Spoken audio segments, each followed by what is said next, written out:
I don't know why nobody could answer this question for you, everybody knows this.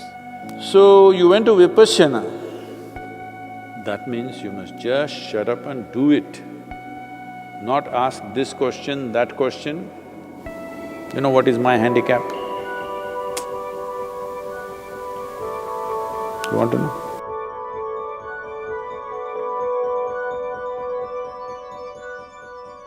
This question is from Decent Divan. Whoa. Respected Guruji, I am a Buddhist and a Vipassana practitioner. I have a question which I have asked many Vipassana teachers and other gurus, but everybody said that no one can answer this.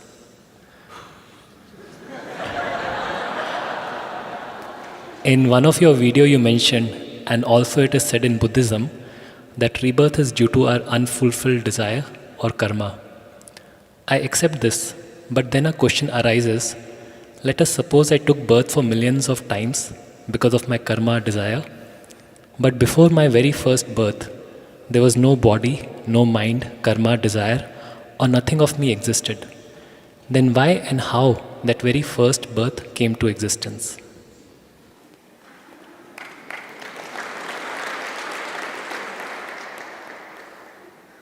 Now, even I'm wondering about that about you.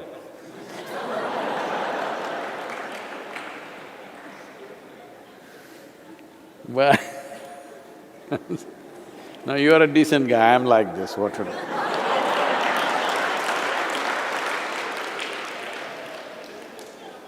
Let's take that question further back. It's not just about your birth. Well, in the yogic culture, there are theories which are explained in the form of dialectical stories, how Shiva was like Shava. Shava means a corpse. He was inert, phenomenal energy but inert.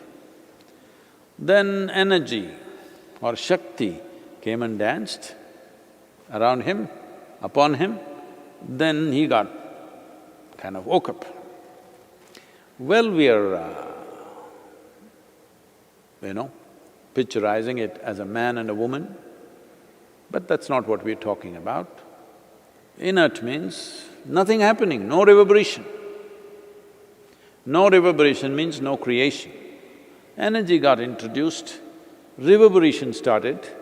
From a simple basic reverberation, it got more and more complex. As reverberations became more complex, it became matter, matter became small molecules, they became planets, planets became many things, life happened, variety of things, you know the evolutionary theory from there on.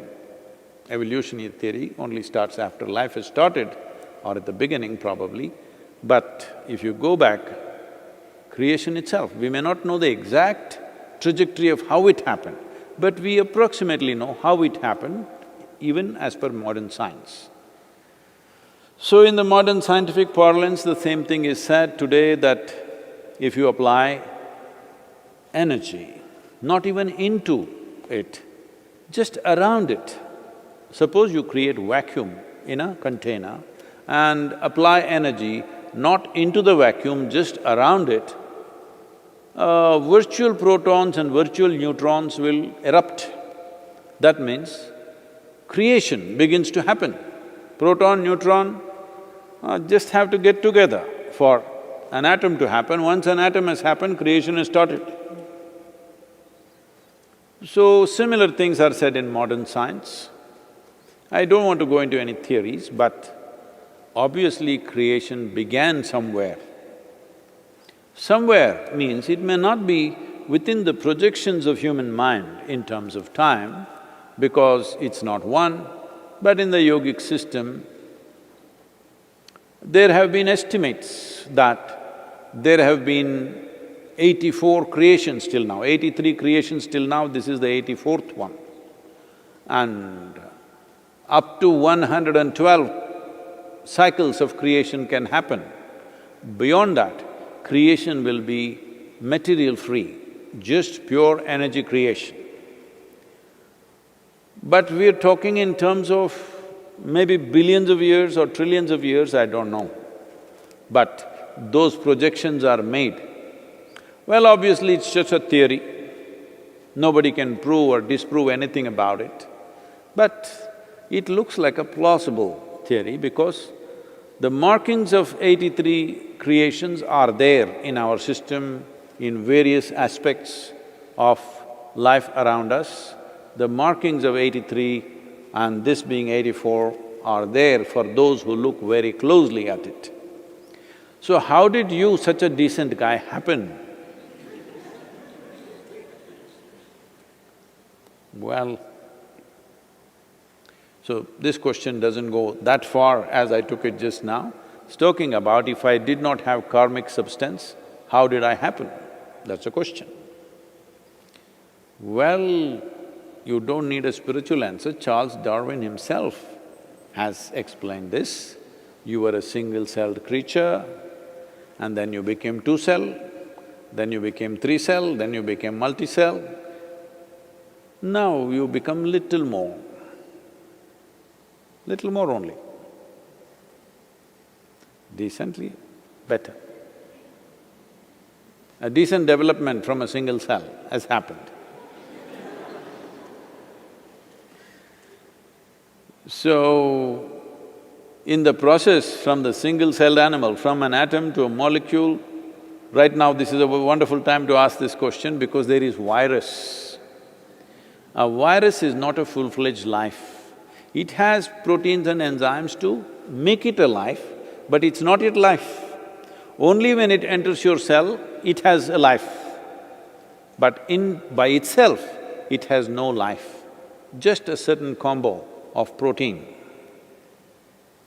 So decent, what? Dushyanta? Divan. Oh. So you were also pre-life, became life, became more and more complex life. Complexity itself is karma. Karma is not necessarily, even now as you sit here, karma is not necessarily only what you do like this. The thoughts that pass in your mind are karma, emotions that pass in your mind right now are karma. Simply, a thought just passed in your mind. You looked at the person next to you, thought, why is he here? He should be on the roof with the monkeys. Just like that, sometimes thought like this come. Hello. So this karma just happened inadvertently, not caused by you, caused by the monkeys dancing on the roof.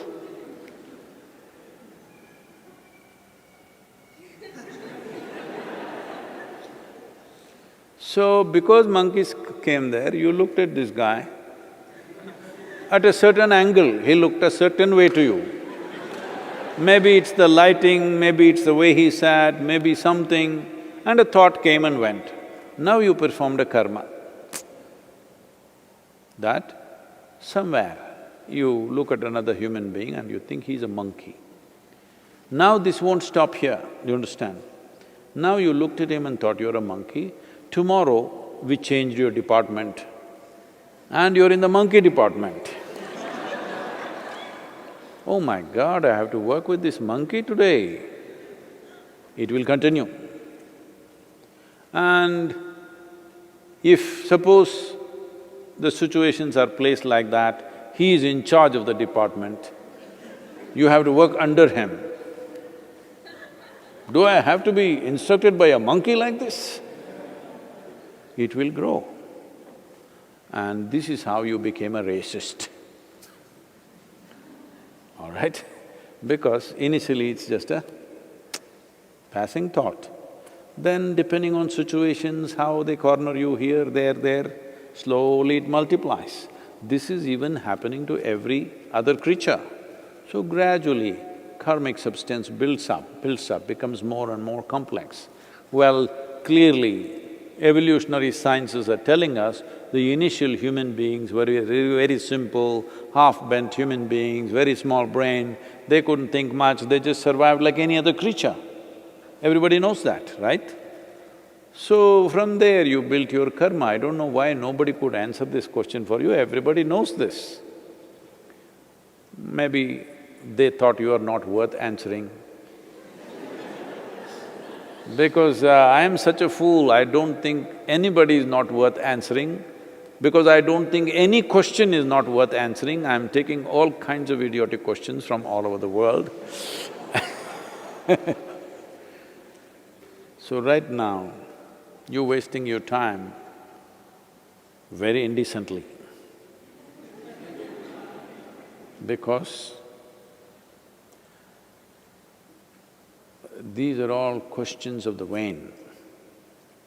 Because mainly, your questioning is towards whoever those… I don't know who are those people that you ask questions. In some way you want to make a fool out of them. That's all you're interested in. You're not interested in knowing anything about yourself. You're not interested in having tools for your transformation or growth. You said you went for Vipassana. Vipassana means no questions.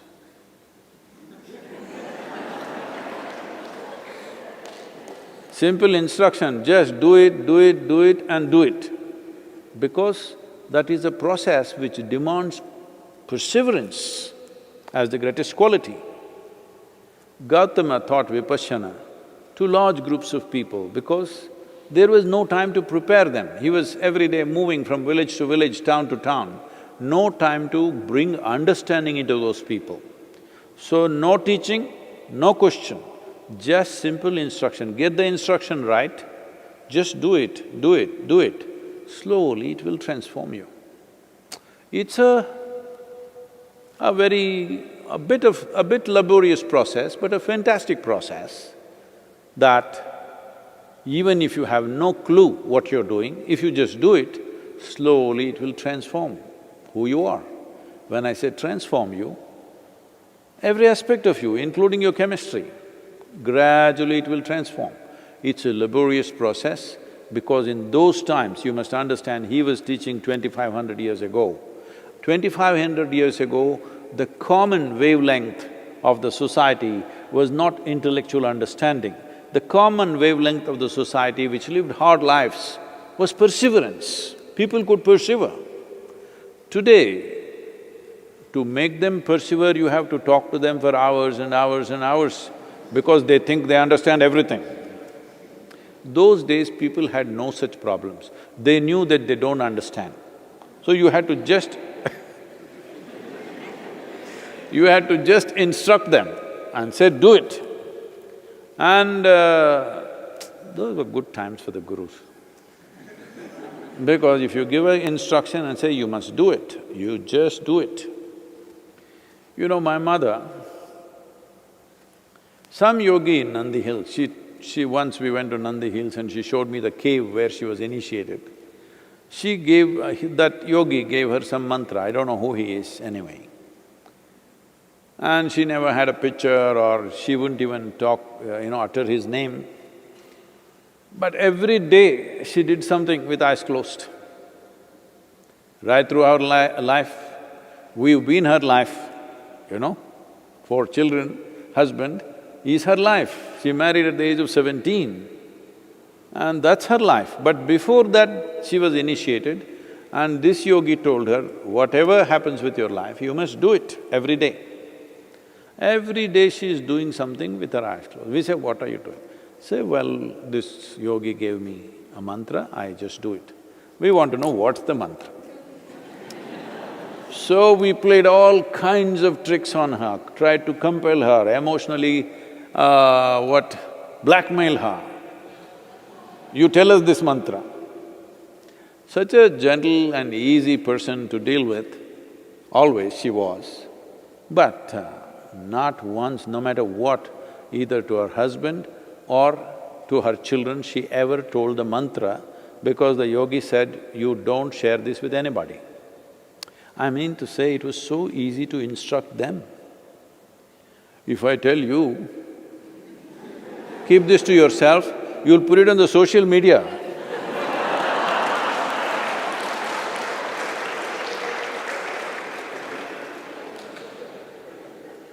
So, because giving instruction was very effective and simple, In the previous generations, especially 2500 years ago, Gautama chose this path. No understanding, no teaching, obviously no questioning, just do it. Only to those who gathered around him, who traveled with him, who were in close association with him, to them he taught shunya because that needs understanding. Without bringing substantial understanding, that won't happen. So you went to Vipassana. That means you must just shut up and do it. Not ask this question, that question, because that question or the answer will not in any way add to your practice. The practice has been designed in such a way, irrespective of who you are, if you do it, it will work. It's just that it's a bit laborious. You have to do it for hours every day, for a long period of time. But it will work, it's a fantastic device for those times. Even now it is for a whole lot of people. So, don't waste your time. The decent thing for you to do is, if you're here, I don't know where you are, if you're here, take instructions and just do it. Otherwise, stick to the Vipassana and do it, one way or the other. Take one forward step. Rather than standing in the same place and looking all over the place, it won't add to your life in any way. It's just that in foolishness you will think you're smart by gathering these things.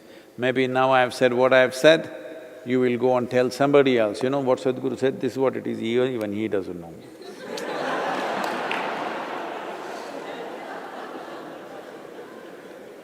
Or you will make it your answer and put it on the social media. Whatever you do, it's of no use. Existentially, if you want to move on, you must do something existential within you. You do psychological things and you think you will move on, you will not. You know what is my handicap? You want to know?